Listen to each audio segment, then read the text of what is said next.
नमस्कार किसान भाइयों, किसान खेती और विचार प्रोग्राम में आप सभी का स्वागत है। जैसे हम बात करते हैं कि किसान फसल तो उगा लेते हैं, लेकिन उनको सबसे ज़्यादा जो दिक्कत आती है वो उसकी मार्केटिंग की आती है। तो आज ऐसी ही एक फसल की बात करते हैं, अरंड की फसल की। तो किसानों को इसकी सबसे ज़्यादा मार्केटिंग की ही दिक्कत आती है। तो इसी के बारे में बात करने के लिए आज हमारे साथ मौजूद है डॉक्टर योगेंद्र यादव जी। नमस्कार जी, सत श्री अकाल। मैं डॉक्टर जोगेंद्र सिंह यादव, प्रधान वैज्ञानिक एवं वरिष्ठ संयोजक कृषि विज्ञान केंद्र बावल में नौकरी करता हूं और यह कृषि विज्ञान केंद्र चौधरी चरण सिंह हरियाणा कृषि विश्वविद्यालय हिसार से संबंधित है। और मैं पिछले 15 सालों से अरंड की खेती पर ही अनुसंधान कार्य कर रहा हूं, इसको आगे बढ़ाने का काम कर रहा हूं और किसानों को बिक्री तक मैं मार्गदर्शन देता हूं, साथ खड़ा रहता हूं, कोई दिक्कत इसमें नहीं है।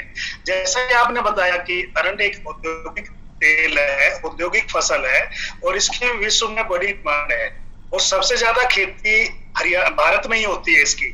गुजरात, राजस्थान सबसे आगे है और हरियाणा में भी काफी विस्तार इसका हो रहा है। तो मार्केटिंग की जहां तक है, नई फसल की दिक्कत शुरू में आती है। तो नई में जब तक क्षेत्र नहीं बढ़ता है, पैदावार ज्यादा नहीं होती है, तो कोई खरीदता नहीं है। उसके लिए फिर हमें दूर जाना पड़ता है। जैसे हम बात करें रेवाड़ी, जो हमने हरियाणा में फैलाया है, तो शुरू में हम नौहर में बेचते थे, जो हनुमानगढ़ जिले में है, हमारे सिरसा हिसार के नजदीक है। तो वहां के किसान वहां बेचते थे। जब हमने रेवाड़ी जिले में इसका विस्तार किया तो हम भी नौहर जाके बेचने पड़े। धीरे धीरे हमने यहाँ से गुजरात तक भी भेजना शुरू किया, फार्मर्स को इकट्ठा किया, ट्रक लोड बनाया और वहां बेच के जितना दूर बेचोगे उतना ज्यादा किसान को मिलता है। इसलिए घबराना नहीं चाहिए, क्योंकि जो लोकल मंडी में खरीदेंगे वो भी वहीं बेच के आएंगे, वो बीच में और अपना 100-200 रुपए क्विंटल पे मुनाफा देंगे। लेकिन ये है कि थोड़ा है, सबके पास ट्रक लोड नहीं बनता, एक ट्रक भर के सामान नहीं होता, तो बिक्री में कई किसान इकट्ठे हो जाए फिर तो नहीं आती दिक्कत। लेकिन वो बंधन हो जाता है, सब एक साथ बेच के आएंगे तो ही बिक्री होगी, नहीं तो नहीं। तो इसलिए लोकल मंडी जरूरी है और वो धीरे धीरे डेवलप हो जाती है। अब हमारे रेवाड़ी में पिछले साल से अरंड की बिक्री होनी शुरू हो गई है। ऐसे ही कभी भी किसी फसल की आप जिक्र करो, नए इलाके में जाती है तो शुरू में किसानों को थोड़ी दिक्कत होती है। उस टाइम जो है मिलके और थोड़ा दूर चलते जाए तो उसमें भी फायदा ही है। आज भी मैं ये कह रहा हूँ कि लोकल मंडी में जो किसान बेचता है और वो थोड़ा दूर मिल तक पहुंचता है, उसको ज्यादा मुनाफा मिल तक ही है। क्योंकि जो लोकल मंडी में जो खरीदेंगे आड़ती या कोई भी कमीशन एजेंट, वो भी तो वहीं बेच जाएंगे। इसलिए ये कोई खराब होने वाली चीज नहीं है कि तुरंत बेचो, पेरिशेबल आइटम नहीं है, आप स्टोर कर सकते हो। भाव अच्छा नहीं मिल रहा है, बिक्री नहीं हो रही है, आप रोक लीजिए, कोई दिक्कत नहीं है। 2 साल, 1 साल, 6 महीने तेल वाली फसल, बिक्री से नहीं चिंता करनी चाहिए। जो भी किसान है हम उनको रास्ता दिखाएंगे, बताएंगे और धीरे धीरे लोकल मंडी आपके शहर में, आपके शहर के खेत के नजदीक ही तैयार हो जाएगी। इसको जो हरियाणा के लिए हम जब सिफारिश करते हैं तो जुलाई का महीना इसके लिए सबसे बढ़िया है, 1 से 20 जुलाई। आप 10 दिन आगे पीछे भी कर सकते हैं। 20 जून से शुरू होकर के 31 जुलाई तक हरियाणा में कर सकते हैं। बाद में बिजाई की हुई फसल की पैदावार थोड़ी कम आ जाती है और उसमें सर्दी का भी असर हो सकता है। तो जो वैरायटी, जो किस्में है, वो यहाँ पे संकर किस्में ही हम सिंचित अवस्था में रिकमेंड करते हैं। हरियाणा में कोई भी वैरायटी या देसी किस्म नहीं बिजाई होती है। गुजरात, राजस्थान जहाँ भी एरिया ज्यादा है सब हाइब्रिड होते हैं। तो DCH 177 हमारा बहुत अच्छा हाइब्रिड हरियाणा के लिए सिफारिश थी, नॉर्थ के लिए बहुत अच्छा है जहाँ भी ठंड पड़ती है। दूसरा DCH 519 GCH गुजरात का है, GCH 7 नंबर, ये भी बहुत अच्छा चलता है। अभी GCH 8 नंबर नया आया है, वो भी बहुत अच्छा यहाँ पे चलेगा।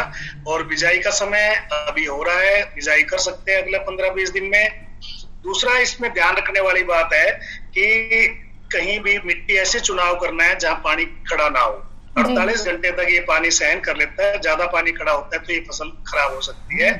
और इसको ज्यादा दूरी पसंद है, पौधा फैलता बहुत है, इसलिए 5-6 फुट तो लाइन से लाइन सिंचित में रखनी ही है और पौधे से पौधा 3 फुट। अगर आपकी धरती जो उपजाऊ ज्यादा है भूमि, तो आप थोड़ा स्पेस बढ़ा सकते हो, दूसरी फसल बीच में लेनी है तो भी बढ़ा सकते हो। 8 फुट तक भी लाइन से लाइन इसकी दूरी रख सकते हैं। और शुरू में खाद बहुत देना, क्योंकि इसका पोटेंशियल बहुत ज्यादा है। सिंचित अवस्था में ये जो हम बिजाई करेंगे जून जुलाई में तो ये अप्रैल तक चलेगी, 9-10 महीने।